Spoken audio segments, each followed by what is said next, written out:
You know, I have to say that I have the best job in the world. I get to drive all kinds of new vehicles, I get to test all sorts of new stuff, and I get to meet some of the most interesting people in the world. But today, we're focused on something a little bit different. Two new models being launched by LDV. It's around about October this year that they will be commercially available for sale, but pre-orders are welcome. And because I don't know the specs out of my head, and it was a very short-term interview type of thing that we're doing today, I thought I'd get the smooth-talking salesman back for a proper interview about the LDV D90, which is the 7-seater, and the Terron 9, which is that sneak peek that we did. Zulu, how's it? welcome. Thank you very much, guys. It's Zulu here from LDV Nelspruit. These are the two new models that we, as LDV in whole, that are launching in a month or so. Yeah. So, right here, Niels, here's this thing. Give us the run-up. This is the 7-seater. Yeah. Right? This is the 7-seater. It's got full leather. This is the Elite D90. Okay, so that's Right. the big boy as well. No. No. There's two levels. Okay. So there's the Elite and the flagship, which is called Premium. Same goes for this side as well. This is the Premium Terron 9. And there's an Elite as well. So what we have here is the Elite D90 and the Premium Terron 9. So over here we've got a 2-liter bi-turbo diesel engine, 160 kilowatts, 500 Newton meters of torque through an 8-speed ZF gearbox. Nice. On this side we've got a 2.5-liter turbo diesel, 163 kilowatts and about 510 Newton meters of torque, also through an 8-speed ZF gearbox. This is a 4x4 and that's a 4x4. Which one has the diff locks? The center, front, and rear diff locks. So this one has two. Two diff This locks? one has the one in the front and the ones at the back. This one also has two, one here and one at the back. The one that has the three is the top spec variant of this one. Yes. Which is going to be a monster off-roader. 100%. That's the Galagadi, Okavango Delta type of stuff that you want to do with it. 100%. Okay. That one can handle that. So prices on this one start at about 800,000, 799,900, and this particular model here is going to go out for 849,900, 849,000. But that's the maximum spec model. What's the entry level on the Terron going to be? 799,000. 799, Yes. which compares with vehicles that are in excess of 1.5 million. 100%. So what I'm going to do is I'm going to take these two out for a quick drive and show you what they look like on the road, give you some of my impressions and so on. Just very quickly, Zulu, some of the internal features that we can expect from these vehicles. 100%. So on this one you get adaptive cruise control, radar guided adaptive cruise control. You get your lane keep assist. It also auto corrects and keeps you in lane, but it requires your hands to be on the steering wheel. We've done that, but keep your hands on the steering wheel. Keep your hands on the steering wheel. So it's got the Bluetooth, it's got the Android Auto, Apple CarPlay, that's standard. It's got heated seats as well. The top spec gets a panoramic sunroof. This one has a little bit of a small one. Okay. On this side, you get the same sort of features that this one has, the adaptive cruise. This one gets 360 camera. This one has a rear view. Okay. And yeah, parking sensors in the front, a panoramic sunroof. Same sort of features that you probably get in this one. They are in this one, just with a little bit more tweaks. A 12-speaker JBL sound system. Which is a very, very good. We had a quick listen to that 100%. the other day. So we had a sneaky view at the Terron 9. Now we're going to have a more formal view of these two vehicles, and I'll take you out on the road and explain to you what they feel like and what I experience. Which one is the massaging seats again? It's this one. I'll take it first. So here we are in the Terron 9, and the first thing that you do notice in the Terron is how smooth and comfortable it really is. I must just reiterate that LDV isn't paying me to say nice things about their cars. I'm a fan. I really am a fan. I'm a fan of British cars, and I know that sounds a little bit ridiculous because it's built by SAIC or SAIC, but it is Leyland Duff Vans, the original company that was bought a couple of years ago. I think it was in the late 90s, where SAIC or SAIC bought Leyland Duff Vans, a British company, and re-established them in the market now as this LDV. First thing you notice is comfort. The second thing that you notice very quickly after that is power. So we're just in 8th gear now at the moment, so because it's got a ZF 8-speed automatic gearbox with none of that stretchy, elasticy feel when launching or pulling away, that sort of a thing. But if at any speed you just put your foot down, whoa, and it surprises me every time. 163 kilowatt is nothing to snarl at. That's pretty quick, and you can get yourself into trouble quite quickly. It's a car that's a bakkie that's very, very easy to get used to very quickly.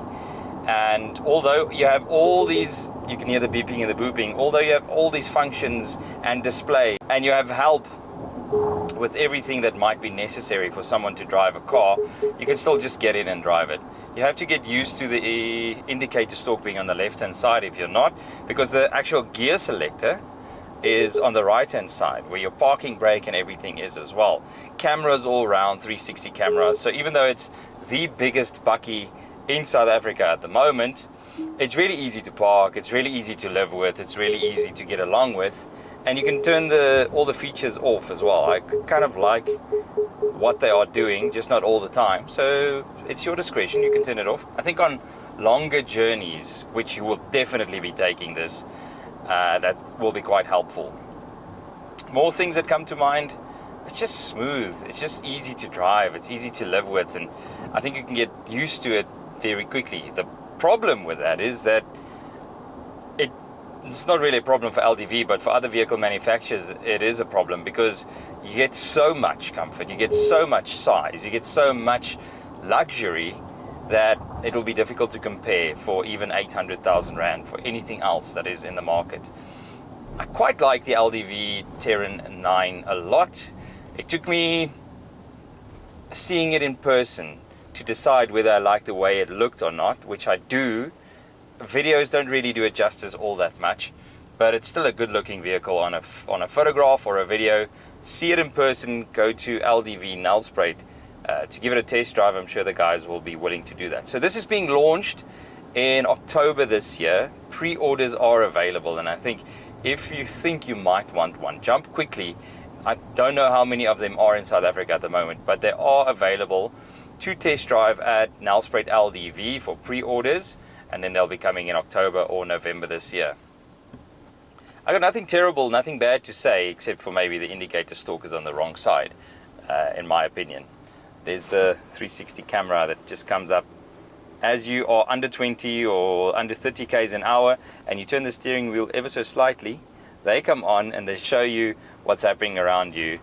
It makes you feel so much safer, makes you feel like so much more aware, and in the small parking spaces that we have in South Africa, those are really handy, helpful features. So there we go, a quick little overview of the Terron 9. I didn't try the massaging chairs or any of that stuff. I'll need to spend a couple of weeks with it and give you some real feedback. What makes me feel like this could be the one that changes the industry, not just because it doesn't have leaf springs in the back and it's so smooth and comfortable, it's got coilovers, but the fact that LDV is backing it with a 200,000 kilometer warranty, a 5-year, 100,000 kilometer service plan, all the latest tech and features which you can turn on and off at your disposal and your discretion. But it also, there are talks, so this isn't 100% confirmed yet. I spoke to Neil, who is the COO of LDV South Africa, about a buyback option. Now, it sounds like something in the direction of 3 years within a limited kilometer mileage, and obviously condition will play a role in these things. They never just get your money back, but they're talking about a 70% of your value money back after 3 years. So they'll buy it back from you, and they'll be able to resell it in the used market and so on. And that's how strongly LDV feel like they've got a good quality vehicle to deliver you. And I think the last little bit that we were worried about is the resale value of the Chinese vehicles. And that's been dealt with, or it's being dealt with. Keep your eye on media, keep your eye on, I'll obviously tell you as soon as I find out more information. It's definitely worth at least doing a test drive on before you spend 1.5 million on a vehicle that offers the same features. LDV Terron 9.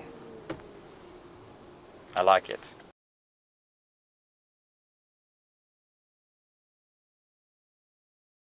Well, the very first thing that I have to do is get it out of a very tight parking spot.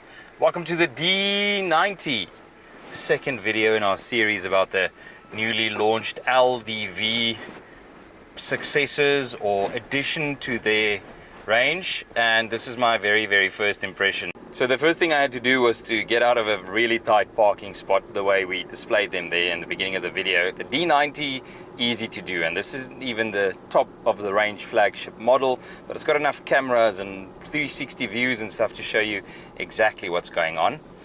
I think for most people, you aren't going to want more power. And I think this is specifically targeted at the Fortuner. I'm just going to come out and say it. That's my feeling.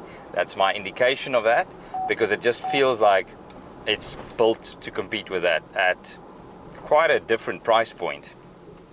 So first thing when you put your foot down is that there's enough power. The other nice thing I like about this is that it's a 7-seater. The flagship model also comes with front and middle or rear seat massagers. I didn't get to try that on the Terron 9. I'll have to drive that for a bit. But let's take it out on the road and feel what she does. So the one thing that you really notice with the new LDV range is that quality and feel has really become important to the Chinese, and that's a very good thing, because you don't want to drive a vehicle that feels like it doesn't have a soul, it doesn't have any character or attitude.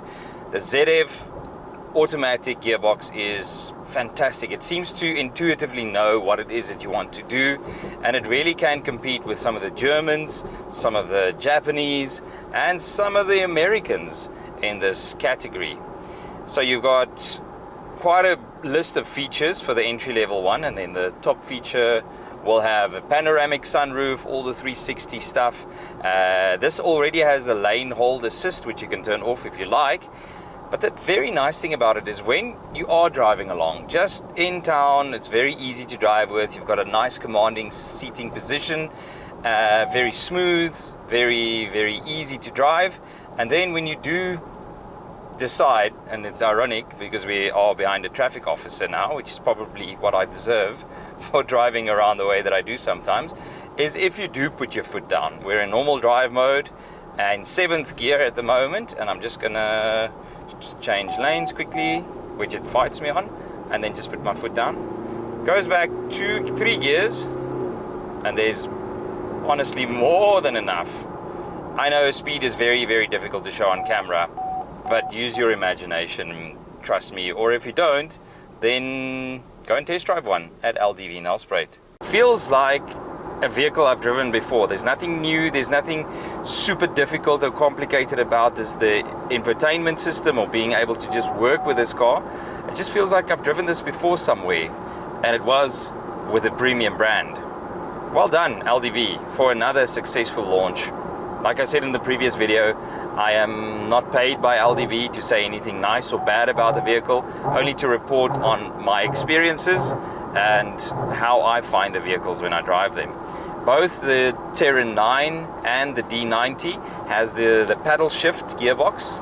So if you want to do put it in manual, there I'm in M7 now, back to M6, ready to put your foot down. It does shift for you if it feels you want to do more than what you've allowed it to do on the gearbox, but it's nice to have a manual feature if you do get bored on the long road.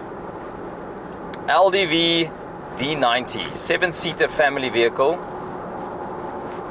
Definitely one to consider if you're in this price range or even in a higher price range for a similar vehicle.